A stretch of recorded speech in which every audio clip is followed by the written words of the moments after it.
Right, so tonight, guys, we have in person Andy Mullen and obviously Chris Grabham, also known as Chris McNeil.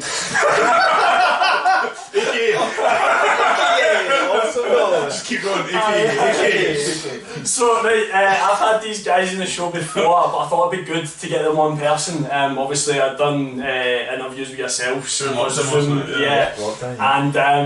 thought it was good to sort of catch up and obviously sort of how's things with yourselves. Yeah, things are going good, man. I've been on like a bit of time off once I got back from Tokyo, so I've kind of just been waffling around a little bit, just not really doing very much. Nice one, man. I had like a kind of like extended lockdown, because I was obviously didn't want to get COVID before Tokyo and stuff, so I was like in the house, so it's just been nice to get out and see pals and do some normal stuff. What did you do? Go to training and come home? I was at training and then home, and that was like pretty much it. Nobody could come and see me. That was basically, it was even harder because like obviously COVID been going on for ages, but everything else has sort of started to open back up. Like people going out to food, people going out to pubs. I'm just sat in my bedroom watching Netflix. If it's not already a sacrifice enough, dedicating your time to train for Tokyo and all the other commitments that comes with it. I go back. You're basically having to leave the house. I can't go out for a coffee, I can't go to a cafe or like a restaurant and have a meal or something. Yeah, so it's pretty brutal, so I've just been sort of enjoying normal life for like a little bit. It's quite right. It's been good. So obviously, Chris, I seen you, remember I bumped into you one Wednesday night down at Eastwood Park with Jimmy Oz sessions. Still go once a week, it's a harder session, jumping on the poolside, just sitting there with the budgie smile. I was like, mate, well, I've seen you. Has he still got it? Oh, mate, it's funny though, because see the younger lot that came up, like, that didn't know Chris and wasn't training with Chris. It's funny though, because I remember one of the boys, Morgan, was like, he just doesn't do any underwater, he's just off the wall. Because I can't do any underwater. He's just like a paddle steamer. He said that. It was good. He's still at the front of the lane though. Like, and that's the thing though. Like, see, even like, although Chris wasn't the coach when we in the first session, I remember being in the poolside. He's like, that's 2 minutes past time. Come on, let's go. But it's good to have that. It's like coaching instincts, isn't it? Yeah, it is. It's good. It's brilliant. It's been good to come back. It's like full circle back home at Ren. After I was barred or whatever. I know this is very nostalgic. Like, it's been a while since few of us have been together. But obviously, you've still got like Gordon Moss there and stuff as well. Like, he's just been at the club for He was always great at drumming up people and talking to people, new people. Do you know what I mean? Like, just going up and so much time for the guy and many others in the squad, but still one of the foundations. Mohammed's still there, Doug's there. Maz's dad. And Mazzy's dad, still there. He's wanting to slip on the old hand paddles. That's what losers, man. Get them off. But I mean, Gordon's just one of those people as well. I think, regardless of like the accolades he's probably won with the club, and like he is a top master swimmer, and he will still be so down to earth and so grounded that he'll just get on with anyone in the club. It's just nice to see people that stay involved in like the club so much, because his daughter swam my friend and he's still swimming with him as well. I'll definitely like to still be like involved in swimming like in some capacity. I think so.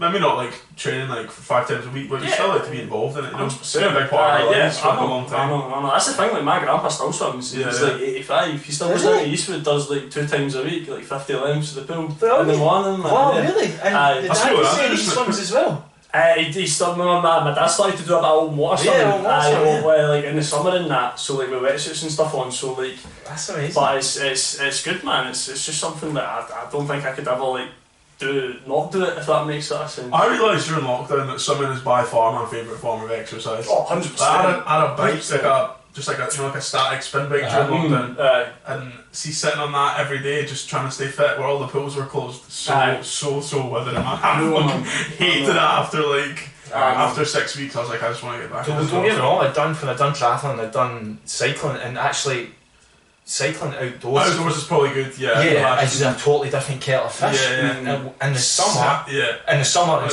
nice. Not in the winter. No. Not in spring. Only it's summer. Like a 6 week period. Summer on a dry day. in Glasgow, when's that going to happen? No, but yeah, I mean, I sort of obviously took up running and stuff, but see, actually getting into running from swimming was knackered. Like, at the pace I was trying to go at, I was like, this is taxing. Different type of fitness, isn't it? Yeah, it's a different type of thing. It's like weight bearing. You're not used to the weight bearing. I know. You just get that buoyancy. But that's why even I say to my pals, like everything that like involves sort of like sports like tennis, badminton, football and stuff like that, coordination sports, I'm not brilliant at, but like my pals will like see endurance, but like you realise that it's endurance. Yeah, because you've got the engine. I know, that's that. We've all got this engine. See, a lot of swimmers are like really poor on land. Like, I mean, Michael Phelps said that about Michael Phelps, didn't he? He was like notoriously uncoordinated and bad on land. And then you get him in a swimming pool and it's just like poetry. But they do say that naturally swimmers are very poor coordination on land.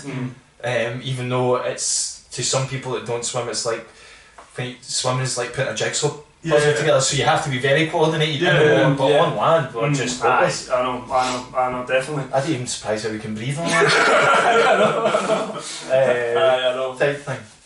But yeah, it's for me, I basically had to retire, and the natural progression was, I don't think I was thinking about it at the time, but I just, let's give something back to the sport.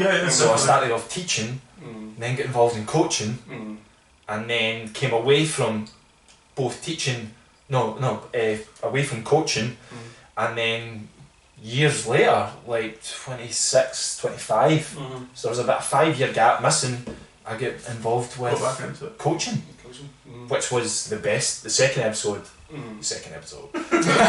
was the best episode of my experience with coaching. But obviously you went through coaching and stuff, and you sort of joined the club, so how did you first sort of come to sort of meet each other? That must have been, so you must have like, because I was like 12? Do you remember it was when we first joined, there was the old woman that done the development and she passed away. Linda Lesson. Linda was such a lovely woman. Nice. She was good. I was at her funeral, and her son is Simon Lesson. Right. Pretty sure he's double world triathlon champion. Oh really? Did you not know? I didn't know that. No. Yeah. Oh wow. Yeah, he came out a morning training session and I wasn't there. I wasn't skiving actually. I was genuinely ill. I never skived them on session. And the guys like, because I knew I had an interest in triathlon. It's like, this guy came along and he's Simon Lesson came along and trained with us this morning.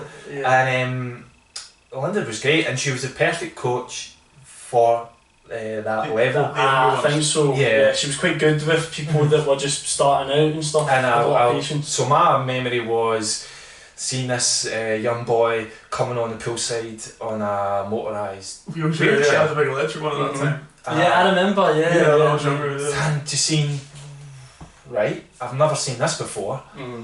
And at that stage, we had nobody in the team that had a disability. No, I was one of the first. Yeah, I think so, And I don't know what the story is, should maybe go back and ask, but the word is, I remember hearing that you actually struggled, that your parents struggled to get you in the team.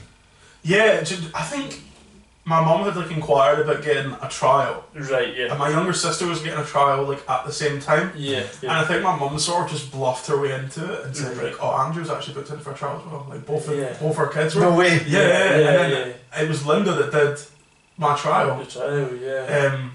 And then like from that, it like naturally just sort of like progressed. So like, oh, he can actually like do alright. Because you had swam before, like at like a disability club.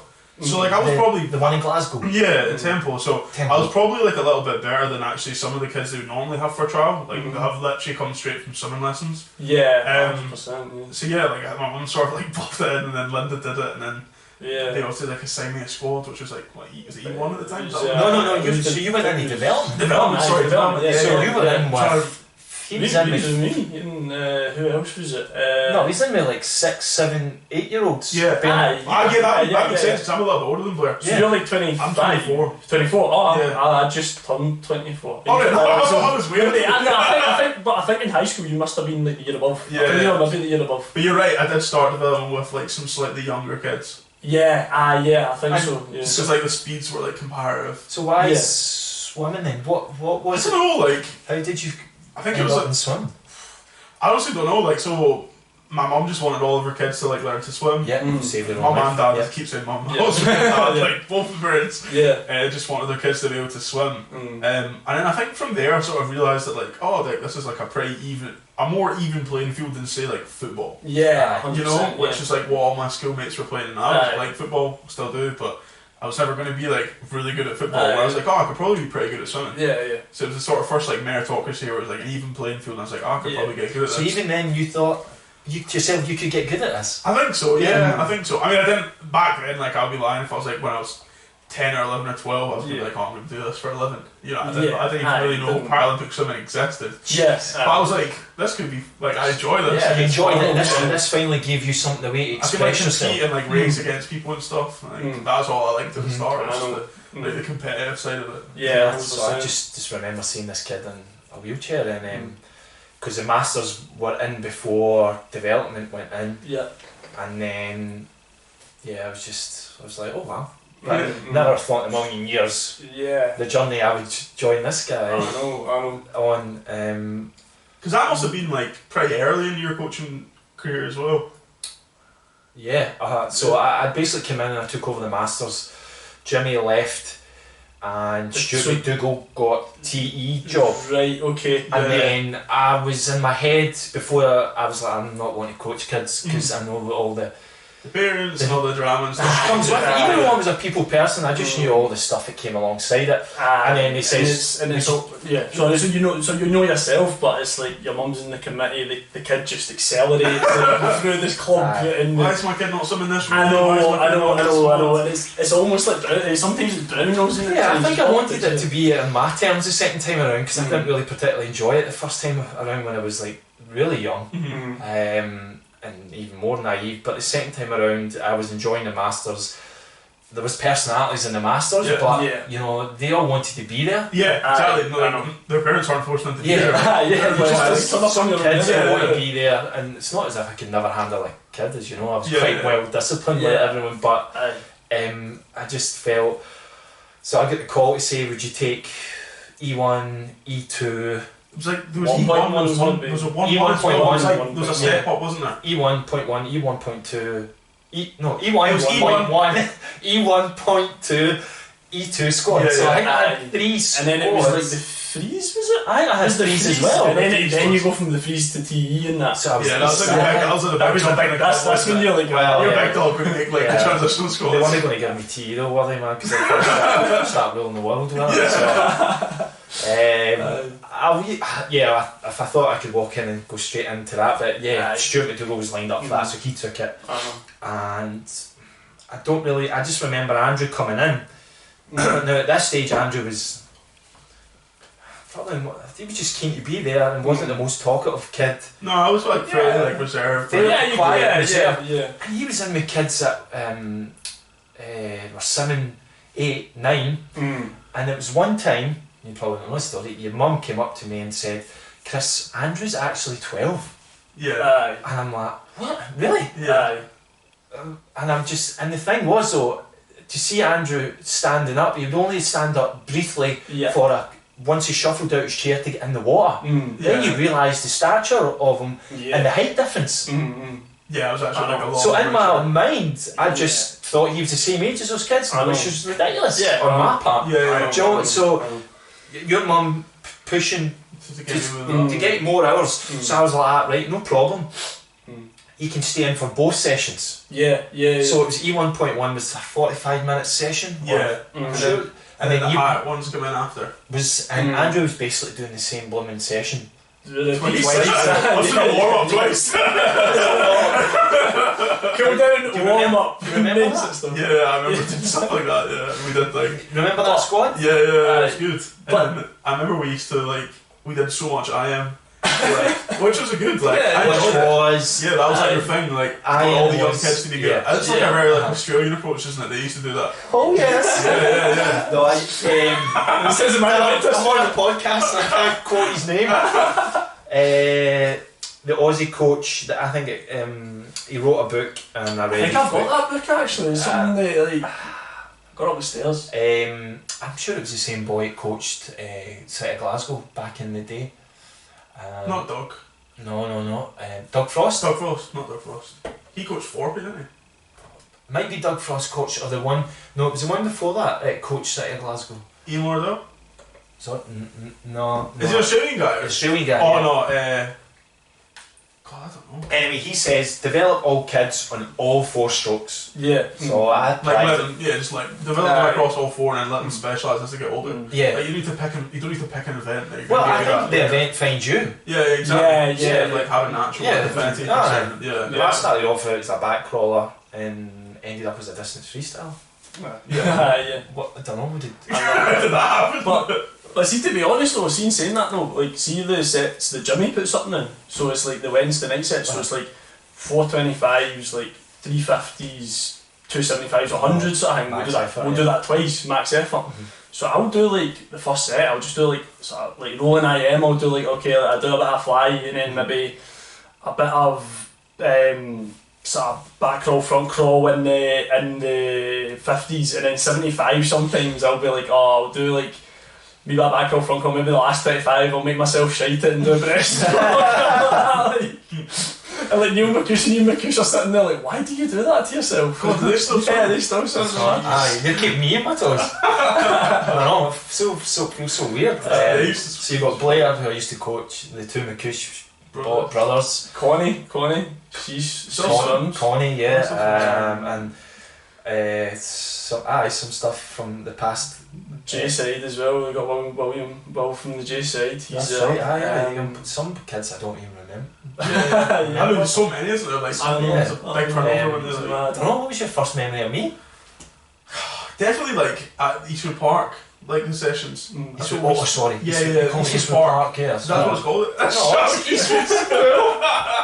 Eastwood Park. No, it was Eastwood High School as well. Yeah, because I think we were split across. Well, we definitely started in Eastwood.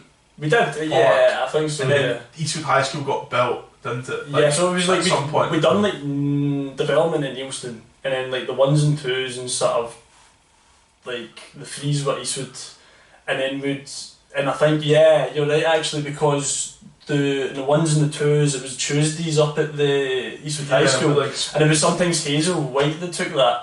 We like split the sessions. Yeah. So I remember like I was swimming in your squad and we used to have that meet in Sheffield, like the para meet in like November, December, and we came back. I'd went away with like, I think it was my first one and done like fairly good. Yeah. And I had like medals and I like brought them in to show you, and we got a picture. And it was like my first ever Facebook picture. Yeah, I think I've seen what was that? Yeah, because I was obviously quite young. Yeah. But I remember I had a Ren t-shirt on and then you had Glasgow 2014 when they were bidding for it. So that was probably like mad. 2010 maybe. I got that t-shirt, maybe won it in a raffle somewhere. I always loved a raffle. Yeah. Even as a coach. So that was the first. And I'm sure did you not come down to one of those meets with me? And I'm sure you came to Swansea once as well. Yeah, so that was a little bit further on. That was like a little bit of a higher meet, wasn't it? Because that was like long course once we started doing that. There was a competition I remember going down them, and I didn't realise what actually happened with these competitions, that your carer, not necessarily your coach, but somebody would help you onto the blocks and stuff. So you got to go round with your swimmer before a race, which was unusual. But I remember going down there when Andrew, and that was it. Really got kind of bedded in the system, and also she gave a real shout out to Paul Wilson. Yeah. So I'll explain a wee bit. Wilson's job, I think, amongst other things, in Scotland, he was like the development officer with Scottish swimming. So what he would do is, even though Andrew had jumped into a mainstream team, Paul would go and get all the talent that he would see in disability teams and go up to head coaches and go, right, I want this kid integrated in your squad. One of your squads. Yeah.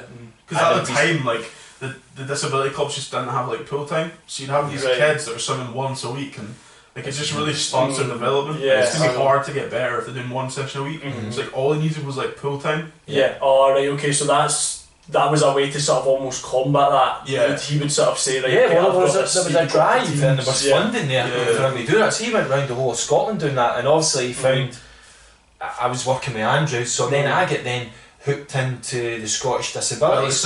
Right. So I would go up on a Saturday and help coach the Scottish Disability squad. Stirling, wasn't it? In Stirling, maybe once a month. I've swum in that pool before. Yeah, I did like one long course session a month with them, and then it snowballed from there. A couple of meets and stuff. But yeah, it's funny, like Paul's still like a really like big part of my life. Like he was out in Tokyo with us just there. Oh, was he? Yeah. So I still speak to him all the time. So, like I've known Paul for like forever. Like, been on, I think he's been on pretty much every major team I've like, seriously? Yeah. Funny that you mentioned Stirling as well, Stirling Unipool. I'm pretty sure we went on a training day there with Ren once, and it was just newly built. And I remember and it was like the first sort of year I joined uni. It's a swimming team event, so I like pack my bag. It's like granola bars, like Nutri-Valley, like jelly babies. Like the things you would usually pack. And I get on a poolside in the first event, like people are like drinking Mad Dog and like Oasis bottles, like all Mad Dog. Aye. And then never done that at swim competition. Far too dedicated. And there was this one boy, and he had like, I think he had like 2 Coke bottles, and he like poured like half the Coke out, and he filled like, I think it was like 500 ml of whiskey in like 2 of them. And I was trying to swim. I was in his seat, and it was like a 50 front crawl, and I'm obviously like, I'm sober, man. Like I'm just like that. I'm just gonna go in swim, and I'm just poof. And then like he's still on the block, where like as everyone's having, we're all horsing up the first line. Someone up there was like, I've just and I'm pretty sure like he was like just like he was like the flags trying to touch the other side of the wall, and I'd finished. I turned around, I was like, he's good. He done like one length. I was like, geez, There's the box the university championships. It's on just now. Yeah, that's right. Yes. A lot of my Glasgow teammates are way down there just now. And I remember like one of the first years I went down, like they have so many entries in the short course. There's like 50 heats of like, so they use pond forwards, like both sides of it. Both sides, So it runs at the same height. Yeah, so female or male. And they had like something ridiculous, like 50 heats of the 50 freestyle. But I'm obviously like a paraswimmer, and this is like an able-bodied meet. And then I'm looking at the programme, like, can't find my name. I'm like, why am I not entered? I'm like, heat 17 or something. This isn't good. Like, if you're in a heat that's like 17 heats before me, like, swimming's not for you. I'm just here for the ride. I'm here for the smoke and I remember being behind the blocks. This was like, it must have been, I don't know, I'd been to like World Champ. I think I might have even been to like a Paralympic. It might have been after Rio. Yeah. So like just back from like Paralympic Games, like so like fairly decent swimmer. Like Paralympic hat on, I have like my laser suit on, with like GB brand on and stuff. Like, the ones you can't buy, like you get on the team. And there's a guy in the lane next to me in like holiday trunks and like Zogs goggles, and we're waiting for a race. And he turns around to me and he's like, "You here for a race?" And I was like, "Yeah, mate." Like, obviously. I'm just here for a joke. No, I'm just watching, like, just like wheelchair. He's like, "Oh, you here for a race?" I was like, "Yeah." I just got to sit in my wheelchair and watch this from the sidelines, get in the sweat, wear a costume. I like to feel involved, I know. Boxing's such a lot. I know. But anyway, so was there any memory that stands out through you guys obviously coaching and being in the same sort of squad? Is there any sort of memory that stands out that's either funny or memorable? I remember. Hanky's out now. I remember because obviously I was doing like as many sessions as we could. We just wanted to like use up all the sessions. So then we were doing like, I don't know if I was in the 2s at this point, maybe. But I was also doing some master sessions that you were swimming at. That's right. So then Chris was coaching me, but then we also did some sessions together, which was quite cool because obviously you wouldn't usually get that with like a coach, which it was nice. Like it was fun. It was good. Yeah, that was cool. I remember doing like some sessions. So I was in swimming beside you. What? Yeah. We did a few. Because once I'd started swimming with the 2s, like I wasn't doing I don't think I was doing like the 1.1 sessions. So I was just doing like a mix between the 2s and masters. Right. Right. Yeah. Just for like extra training because you were there. That would be a test set. That would be the 7/100s test set. Stuff like it was hard. Things like that. Well, there was never an easy masters session. Do you remember that when I went rogue? And I just off my own back, I got the whole E2 or E3 in on a Sunday afternoon. I think I do remember that. Yeah. And my attendance rate, 90% went through. I got a phone call a couple of weeks later. See that session you're doing on a Sunday with the kids? Don't do it anymore. And I was just like, and then I also remember, it's something related, but it wasn't a session. But you got, I don't know what squad I was in at the time. One of the ones at Eastwood Park, and then you got us out after the session. You read us a chapter from Michael Phelps' Mullen book. Oh wow! Yeah, and then I immediately snap ordered the book as soon as I got home. Oh, did you? Yeah, it was about goal setting.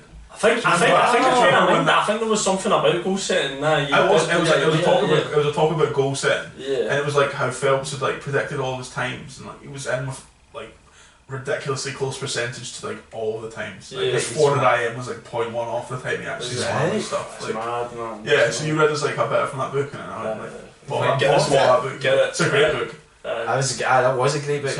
I've still got it, and I think I had post-it notes at most pages. Now the thin post-it notes that you could put on. We tabby things. I think the most significant story out of that whole book for me, I don't know have you read it? No? I don't think I have. No, it's on your reading list. Santa's coming soon. Was how he was nearly lost to swimming. So Bowman, his coach, spoke to his mother, and the mother said, "Look, he's not happy. He doesn't want to come to these morning sessions." And as you know, morning sessions are brutal. Many a morning I've cried into my goggles. Through sheer pain in my body. And basically Bowman went like, right, okay, cool. So let's take the foot off the gas with him and just, let him come round. He could have been lost to the sport of swimming, as thousands of kids all over the world. So many coaches could have just said, well, fuck it, they're not swimming. As a lot of it did, because when it came to the nitty gritty, you've either got it or you've not got it. If you can't swim at 5:30 in the morning for 2 hours before you go to school. Do you know what I mean? There's some really good stories from that book. There's the bit about when he broke his first world record when he was 15 at US Olympic trials, and then he was away with his coach, and he got back, and his mum had decorated the front lawn, as they call it in America, with all congratulations, and they got back, and his coach was take that down right now. How you can't reward him after everything, he has to be doing this for himself. What are you going to do when he wins an Olympic gold medal? What are you going to do when he wins 2 Olympic gold medals? So he was doing it for himself, and also the reward, the approval of his mum. Pretty bad. I was his mum. His mum was raging at the time. Obviously, she's always well done, Michael. He's get it down. I suppose for his coach, but that's just the standard that he needs to just be at. It's well, that's just standard. You shouldn't be celebrating what is standard to you. So I think almost that sort of. I think Bowman obviously knew he was working with someone talent. With talent, unbelievable. There's some good talks about that Bowman did on YouTube, and it's talking about coaching a champion or whatever, something like that it's called, and he talks about coaching Phelps from a young age, and it's some of the stuff he was doing is ridiculous. In training he's going sub-minute for 100 fly when he was 12 years old, just pushing it and stuff. You're just this is unbelievable. At that age, he was oh, he wasn't even good at swimming at the time. His technique was atrocious. It's just and obviously Phelps is super famous for the 6-beat kick. And they used to do big sessions, and they got to the stage where he wasn't doing it enough. So Bowman was you do the 6-beat kick or you're out. So the first day he turns up and he does 400 metres, then he goes back to 2-beat or 4-beat, he's you're out. Out the session, can't swim. And then he just gradually built it up, and he's sometimes you get to an hour and then he would have a lapse, so he'd be out. And then he eventually just built it up, so he was 2 hours and he did it all the time. 2 hours, 6 week hit. Yeah, that's mad. Bang Scotland meal like that. No breathing past the flag. You breathe coming out the tunnel, that's it. I know. We're starting the set from the beginning. It's mad. I always mind seeing your brother Ewan swimming. He always had a really good fly. I mean, even being like in the Masters, like on poolside, and he was swimming with like TE top squats. I think I was like, mate, he's good at flying. My brother actually. Gone by him, so what happened with he actually came to Glasgow to swim. Like he swam in City of Glasgow when I was there. Did he? Yeah. He doesn't swim anymore. Like he packed it in. He's like a massive gym rat now, like super into fitness and stuff. But just like not swimming. But yeah, he was a really good swimmer. Yeah, and like he's a big boy now. Like, he was good, man. So what was his event then? He swam like the sprint freestyle, and then he would do some fly and like some backstroke and stuff. I think his backstroke, he wasn't like unbelievable, but I think he was like 62 points or something before the back. It's like alright. Wow. Like, it's not I just remember this wee mental did. Mate, he's alright, Chris. Just remember that. And he's just always smiling and stuff. He's massive now. He's like, I don't know, like 6'2". He was on the scales last night. He's 95 kilograms. What? He is it like just like absolutely jacked? He's absolutely jacked. That's mad, man. That's mad. I don't know, my standout memory when I you. I don't know, it was just too many. Yeah, we had a lot. It was just swimming terms. It would probably be when. Do you remember the GB? There was a GB talent guy. Rob. He's actually our head coach now. Oh, there you go. Yeah, Rob. Yeah, Rob came down. What was his surname? Aubrey. Rob Aubrey. So Rob Aubrey came up, and it was to see Andrew for the first time. Right. In his own environment, and it was just march past Andrew's mum. You know, there was no communication with parents. It was all about the athlete and the coach. You know, even from that young age, there was nothing to do about it. I remember your mum being a bit miffed. It's like he's not spoke to me. It's weird. You know, it's just weird. It's funny because my mum and Rob got on really well. And I remember just coming on and turned around and said, "This boy has got one of the best underwater fly kicks, and probably in Britain for his category." And then that's when we got invited on a training day to go down with these young elite kids. So I remember driving down. Yeah, it was like a para academy, wasn't it? Academy, going down to see him down there. Standout. I don't know, to me it was just amazing. Like, obviously like the one with the medals and that as well. When it's weird that it's obviously so long ago now. It's hard for me to remember. No, I've usually got a fantastic memory, but it's. I remember another one was you brought in Adam. Do you remember Adam Fulton? Yes. You brought in, and that was at Eastwood High School. Yeah. And then you brought him in to like demonstrate like technique for us and stuff. I remember that as well. Butterfly, butterfly. Do you know actually a company that sponsored me, we're doing like essentially like giving back to the community and like sponsoring like sporting programs. Right, okay. And he coaches like a really small club. They swim out of Eastwood Park as well. Do they? Yeah, and I actually coached a session with him. So I was like, that's kind of full circle. Before lockdown, just like got some like pictures and stuff. Good stuff. I don't know. One of the biggest memories is I'm terrible at staying in touch and communicating. That's it. so bad. Even my own family. My mum's like that. Message me. He's still alive. Not heard from me. I'm just hopeless. And basically, I remember I was reading something online, and it was like, who was your biggest influence when you were younger? And it was an interview that you'd had with a newspaper or something like that. And it was like Chris. Grabham. It was just that was really touching. Do you know? Do you know what I mean? But I mean, I think ultimately was when the World Championships were in Glasgow. And I said to my partner at the time, "So like, I'm going to go along and see him. It's in Glasgow. It's one opportunity to see him, and it was highest level world championships and just sitting there watching them, and it's just quite a surreal moment to see him from where we started from. You know, in that small tiny pool in Eastwood High School. 20 metres was it? To world star. Yeah, because 2015 I would have been like 18 or 19. But that was when I started really like kind of like establish myself like on the world stage. I was like, oh, like I'm actually doing this like as a professional now. You know, like, I would really. That's like your job. Like, I was down in Manchester at that time. Like I was like, oh, like this is what I'm doing now. Like fully really committing to something. So I guess it was like it's cool to have you see that because like because in quite a short like time period, like 7 years or like gone from like just like starting something to be like, oh, this is what I do now. It's mad. He progressed like really quickly. So you can remember the boys struggled to get in the swim team. And then from when he got in under my wing with you guys in the squad, coaching him, and then before you know it, he was doing a wee session on a Wednesday morning with Andy and Sandy. Everybody wanted a piece of him, so it was like flies around shit, you know what I mean?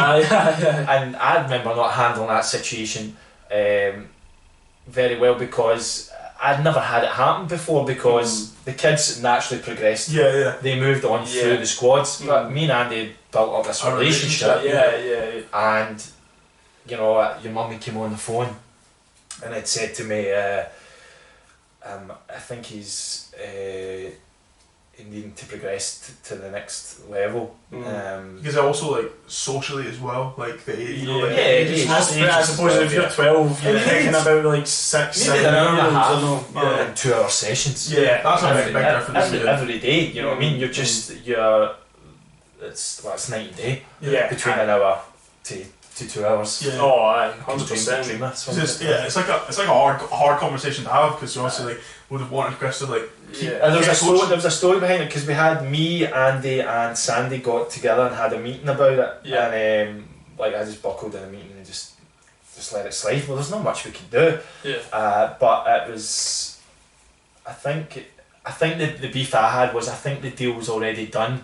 Without your involvement? Without my involvement, and your mum had come on the phone and I'd already knew the kind of backstory behind it maybe. And it was so weird because at that time there was such a high because the Masters had just won the British Championships that year. Second Scottish team to only do that, and my ugly mug ended up in the front cover of Swimming Times. Do you know what I mean? And then there's and then you're losing Andy. It's just a bit of a stab in the back, and if it's happening without your involvement in it, that's great. Swimming's quite like it's quite predatory in that nature when it's like on a club because like you often get these swimmers who like really like establish themselves in the sort of lower ranks in like a club, and then when they do really well, it's the head coaches that like get all the credit, and it's like like really like. It's the guy that brought him through. You know, that kind of should still be with him. It's like you see it now, and like especially in like the Olympic side, it happens in the Paralympic side as well. But like you get these swimmers that get to like a really good level, and then they go and swim at like a national performance centre. It's like it's not that the coaches in the national performance centre are bad. Like of course, like they're fantastic coaches. But like, what happens to the coach that's coached them from like 12 to 18? That's like he goes back. He goes back and crafted them as a summer. Like where's the credit for them? Like when they go and win like Olympic gold medals. Like you still sitting with the 7, 8. Like, it's like. I think if I was used to that in the past, it had never happened before. Obviously, because you moved a whole series of kids up and you got a whole fresh batch of kids in. So 8, 10 kids down the line, I probably would have been a bit more used to it. But it's different because we were close though as well. I know. It's that sort of relationship as well. I know. And I try to have that with the majority of kids. But when you looked at Andrew, you could, a coach's instinct, you could just see that desire in his eyes, that hunger in his eyes, from a young age. I think I always wanted to be. I think once I started like getting exposed to like British meets and like actually aware you can move up and you can go like all over the world and like do this as a living. I was like, I actually want to be really good. I want to be good at this. So obviously, what was sort of your best era of people to swim with? Obviously, Andy, you grew up swimming with Ryan Sterling, Jambo, like TJ boys and stuff. Would you say that would be like a really good thing? that was sort of like the second sort of phase at Red when I was like a little bit older. A wee bit, because you were in with like Andy Jackson at that point. You were sort of in your Andy, but like Jambo and Ryan are my two best friends still to this day. Every time, like my best buds. Like every time you're out with. Every time I see you out, if it's like Shed or like a Bistro, it's always like Jambo and Ryan, and who else is like Kyle Sinclair and all that. Used to know from the skate park. Those boys are from school as well. But yeah, like Ryan and Jambo are like my best buds. We had a really good group of like swimmers at that time. Not necessarily like fantastic swimmers. Like Ryan and James were like saying to themselves, like Jambo was a good swimmer, like Ryan was a good swimmer, but they weren't like. They weren't going to go to like Olympics or like Commonwealth Games or anything. But we all just worked very, very hard. And then there was other people in the squad, like the girls and some other guys who like maybe like weren't as great swimmers, but they just had like a nice, like they had a good attitude and like a good approach to stuff, and like they were happy to be there. So it was like a nice squad to be in. It's a very sociable thing as well. It was really social, and it wasn't just like performance. Like me, Ryan and Jambo and the guys that wanted to like really work hard would like do that. And going away and just bosses. That was Andy's like approach. Like he was never a disciplinarian. No. So if you worked hard, you worked hard. If you didn't work hard, he wasn't on your case. Unless you were taking the utter piss and being disruptive with his session. He was very much laid back, but he was a hell of a good coach. I seen him in Corollas. I remember like getting ice cream at Corollas for like. He walked in and he was like, me like, how's it going? But I was like, Andy Jackson, what are you doing? He's like, I just work here as well, man. So like, fair enough. He works for like the sales. Like, he was like, because I remember my mum was like, oh, we're going to get like ice cream for like some family event or something. I was like, Andy Jackson, man. Like, what? How you doing? Like, but Andy was like really good. We had a good time, and Jambo and Ryan still my best friends. That was sort of like you said, it was like a really different approach, like you and Andy, like because obviously like different personalities. It is. But it was almost a shame because we almost missed out on that like little bit of like sort of like more mature like interaction. Because I was still young. Point, actually, good point. He was still because I remember we had like a conversation when I was like, oh no, what's going to come out? No, it's not. But I don't know, I might have been like 14, and I don't know. You asked if I was like liked any like girls at school, and you're like, I was like, no, like like still sounding kind of shy and embarrassed and 14. I always remember you said this. You're like, don't worry, I didn't have any girlfriends in high school, but I made up for it after. So we kind of it's because I was dedicated to something. Nothing else mattered. You even said that when we had you on in the Zoom. Like it was the one where you were like, after like that sort of period where you had the injury, you were like, I sort of enjoyed life a wee bit more. So I think that was definitely one thing that would have been nice, because obviously like when I was a little bit older, because I definitely come out my shell. I know. My confidence and my swimming performances are like directly correlated. Like start to get better. It's like, I'm the shit. Big dog. I think there was a few times Andy had to like tone me down. She's like, alright, calm down. You know that good mate. Like you're still a swimmer in the squad. What about yourself, Chris, man? Like either swimming, like was there a period of time when you were swimming with these guys, like everyone just gelled so well, and that? It just so happened that I think one of my greatest rivals for events in the 200 freestyle and the 400 was also my training partner, and we didn't get on great. Oh, that's tough. Yeah, because we raced, and he didn't like it. If I'd beat him or whatever, and we just didn't gel as two humans together. But in that era, a top squad. When Grant Robbins was the head coach, I wasn't directly in that squad when the Ren got formed, restructured, sorry. So I was in with Robert Hammond, fantastic coach, and it could have went one way or the other for me. I could have just sacked swimming and been lost to the sport because I never got in top squad. Yeah. And the criteria was I wasn't winning enough medals. Right. To get into the top squad. So like a multitude of events and stuff. So and then once I'd got into the top squad, there was some great personalities, and we were all, the majority of, once you're in top squad, that's everybody weeded out that doesn't want to swim.